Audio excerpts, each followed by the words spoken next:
ஈரோடு கிழக்கு தொகுதி இடைத்தேர்தலில் திமுக வேட்பாளர் வி.சி. சந்திரகுமார் வேட்புமனு தாக்கல் செய்து வருகிறார். கூடுதல் விவரங்களை செய்தியாளர் மக்பூல் அகமது வழங்க கேட்கலாம். மக்பூல் அகமது, விவரங்கள். வணக்கம் சந்திரகுமார். ஈரோடு கிழக்கு தொகுதி இடைத்தேர்தல் வேட்புமனு தாக்கல் இன்றுடன் நிறைவு பெறுகிறது. இதுவரை 88 விண்ணப்பங்களை வாங்கி சென்றுள்ளதாக அதிகாரிகள் தெரிவித்துள்ள நிலையில ஈரோடு கிழக்கு தொகுதியின் இடைத்தேர்தல் 7ஆம் தேதி அறிவிக்கப்பட்டு கடந்த 10ஆம் தேதி வேட்புமனு தாக்கல் தொடங்கியது. விடுமுறை தினங்களை தவிர்த்து கடந்த 10, 13 என 2 தினங்கள் மட்டுமே வேட்புமனுக்கள் நடைபெறுகிறது. இந்த நாட்களில் 9 பேர் தற்போது வரை முழுமையாக வேட்புமனு தாக்கல் செய்துள்ளனர்.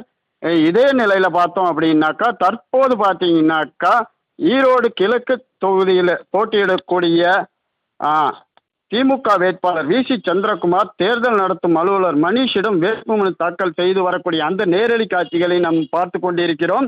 அவருடன் திமுக துணை பொதுச் செயலாளர் ராஜ்யசபா எம்பியும் அதே போல பார்த்தீங்கன்னா அந்தியூர் செல்வராஜ், EVKS இளங்கோவனின் மகன் சஞ்சய் சம்பத், மாவட்ட துணை செயலாளர் செந்தில்குமார், தலைமை செயற்குழு உறுப்பினர் திண்டல் குமாரசாமி உள்ளிட்ட வேட்புமனு தாக்கல் செய்து வரக்கூடிய அந்த நேரடி காட்சிகளை நாம் தற்போது பார்த்து கொண்டிருக்கிறோம்.